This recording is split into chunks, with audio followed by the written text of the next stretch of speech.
Hello, hello, hello. So happy to have you with us. I have been on a hiatus. Things happen, life happens, things you need to take care of. And so, thanks so much for your patience because I think this is the first time since starting this channel covering the Bachelor franchise I've ever missed 4 weeks in a row.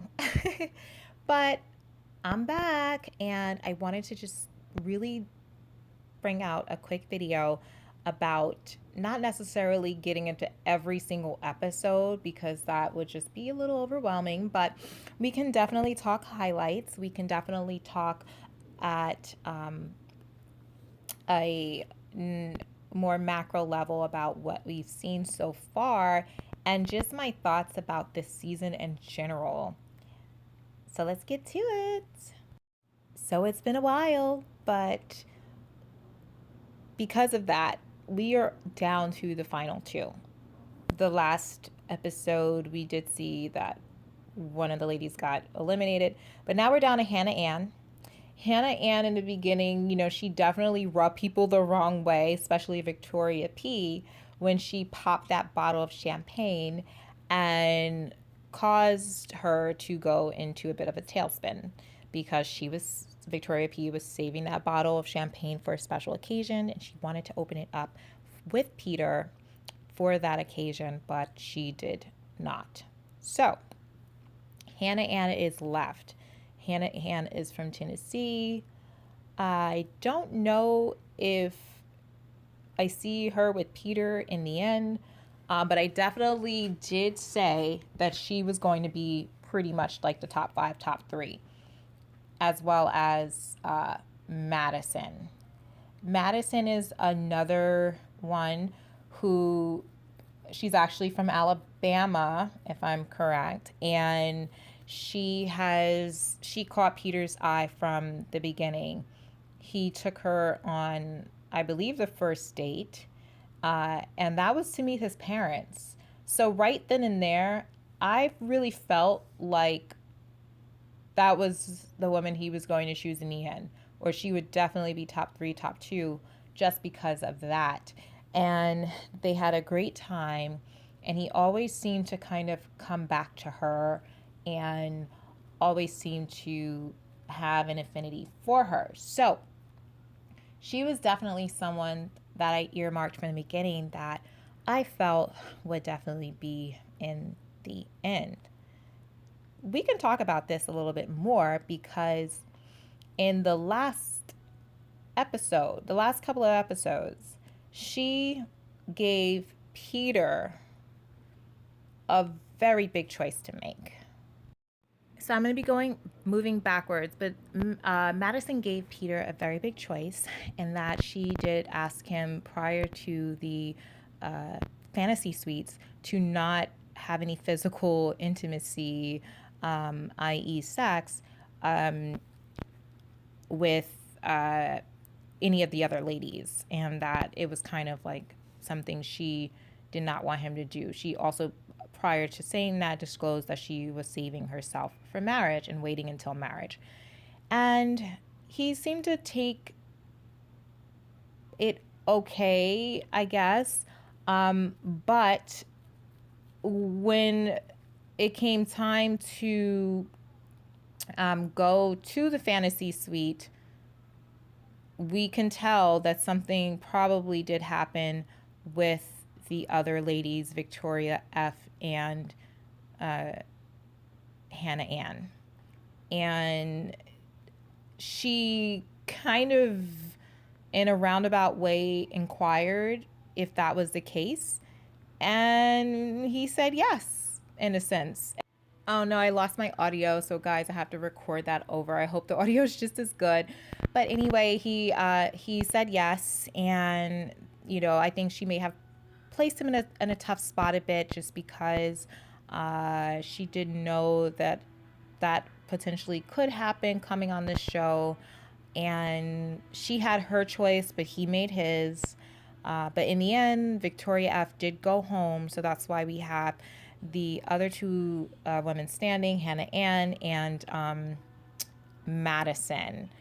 prior to that, Victoria F was out on a date with Peter, and some birdie came and like whispered in Peter's ear, like, "Oh, Victoria F is the big bad wolf.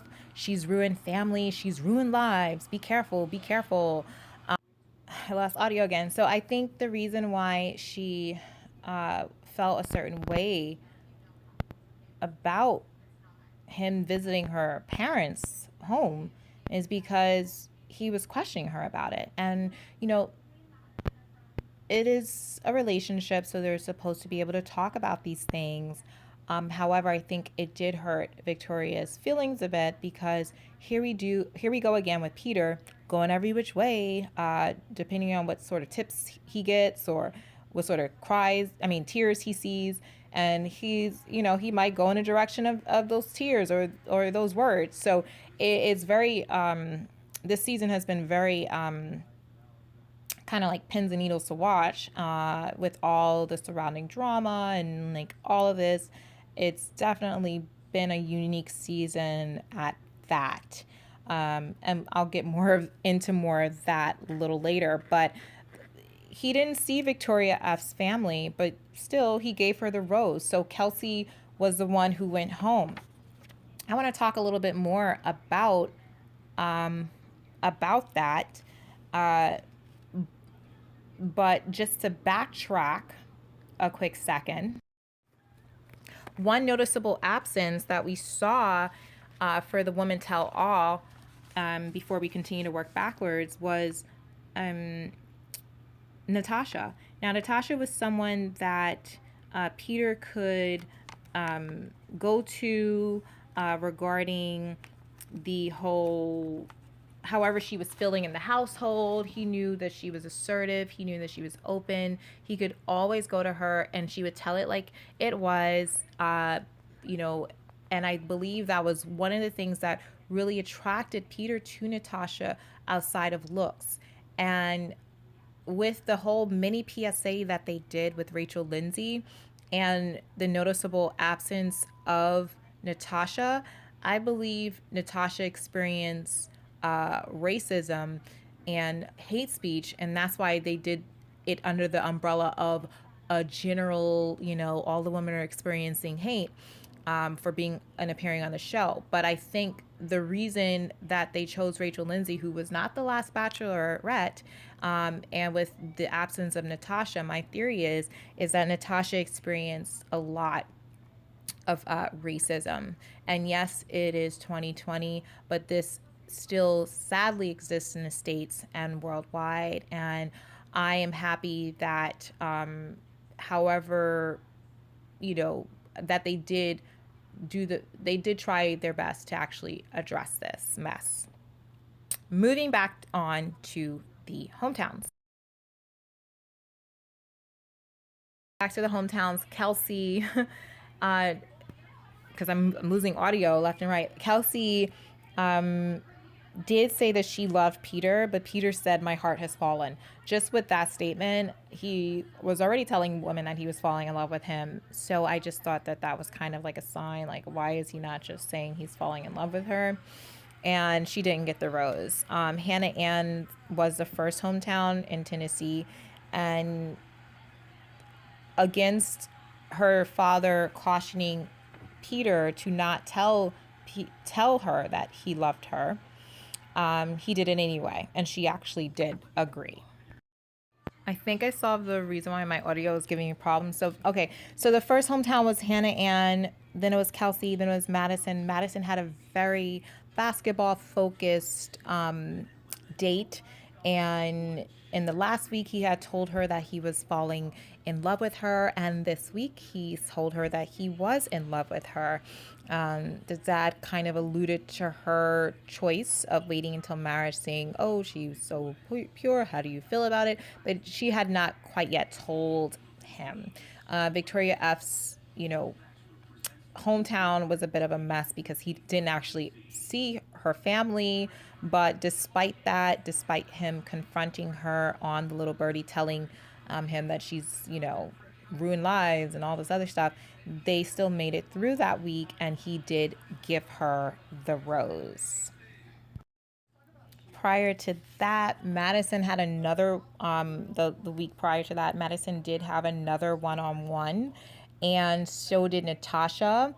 You can tell that in that episode that he had a lot of respect and that sort of thing for her. In that regard, you also saw that whole Kelsey versus Kelly date. Kelsey did wind up getting the rose, and Kelly went home. It was funny, I believe in that episode 7, Kelly was talking about how crazy Victoria F was, and how she was like, look at me, I'm an attorney, sort of thing. But in the end, that did not save her. Because in the end, Victoria F. and Hannah Ann did get those roses, and Kelly did have to go home. This, obviously, we know who continued to Hometowns. And it was definitely a make and break it week. So prior to that, where we actually left off, sniffle, sniffle, week 5, the second episode of week 5, Sydney did have her one-on-one that week. And obviously that was the week where she was expressing her tough upbringing because she is biracial. Her dad is black, her mom is white, and apparently she was experiencing bullying. There was some controversy with this story that she told because some people were saying it wasn't that bad. But we're not going to discount her experience. We're talking about Alabama in the States, and that is a pretty deep South place to be, with a lot of people sometimes having those outdated views. So her experience is her experience, and that's how she depicted it. Now, Tammy, this was when we had the whole other situation with Tammy and Kelsey. Tammy was being a bit of a snake to Kelsey. She was always talking about that she was concerned with Kelsey, although I think she was just trying to make her seem weak and that she had a dependency on pills and alcohol. And I also want you guys to notice McKenna's tongue action. What is going on here? If you don't know what you're talking about. I didn't say that she was having a problem. I said that she did drink. You just have to overly drink. Exactly. This came up where Peter actually had to address this to Kelsey. Kelsey went off and spoke to Peter about this on her own. She wound up getting a rose and then found herself in a precarious situation where she had to then or she felt she had to explain to the ladies about the rose, and they were looking at her like, oh my goodness, like, how dare you, how dare you. Tammy and Sydney actually had a bit of a blow up as well. Everything I ask you, you always say no. And it's yes, it's no. Again, look at McKenna's tongue. What is going on? Kelsey asked, you said no. There were people in that birthday, and you said there's someone here. You're such a diva, Sydney. You're such a weird. I can't deal with this. I let clowns be clowns. She wants to stand up and make herself. Tammy didn't not get past that week. McKenna did, and it's probably because she asked Peter to speak with her prior to the rose ceremony, because I believe that he did have questions about her. And that additional time did cause some rifts within the house, and Victoria F. confronted McKenna about it that week, after she survived. McKenna's just very weepy, like a sad wet dog on the side of the road. It's annoying. Like, you're really upset when other girls are getting time and you're not. Shut the f*** up. The fact is that if Peter liked you, if Peter wanted time with you, he would have made time with you, and he... Well, that is how she felt, and clearly Peter felt the same, because McKenna did not last after that week.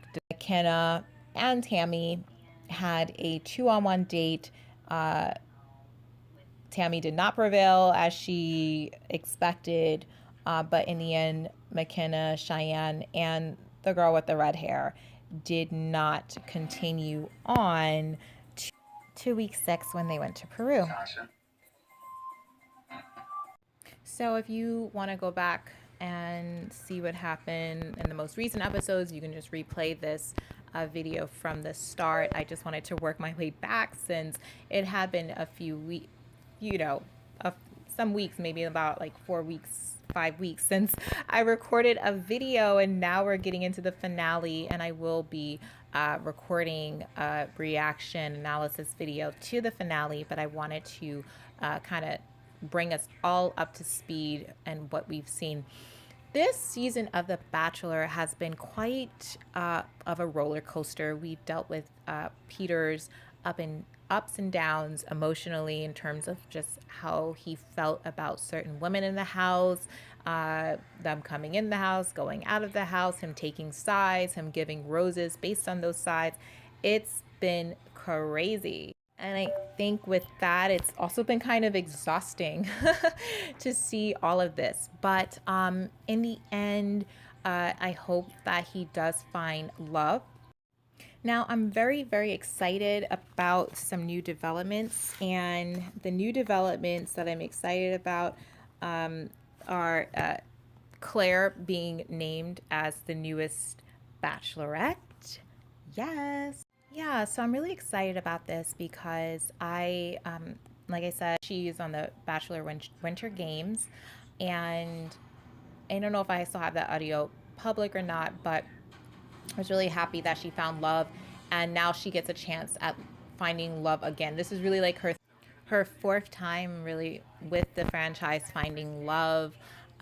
She was on Juan Pablo's season. Then she, I believe, did Paradise. Then she did Winter Games. Now she is the Bachelorette, and I am definitely going to cover it because I expect her, hopefully, to choose some mature men, more mature men, whether they're in their 20s or not. I hope that she chooses some men who are mature. She obviously knows what she wants. She's had this experience. She's a millennial. She is still young enough to do this show, and yet she has the maturity to actually make good choices. So I'm really excited about watching this, and I am definitely going to cover it. And this gives me hope for this show. After after this season of The Bachelor, I'm like, oh my gosh. But I'm hopeful for The Bachelorette. Obviously, I love covering it. So yay! And so with that being said, I will see you all after the finale. Let me know your thoughts on this video, thoughts on the finale, and I will see you soon. Bye.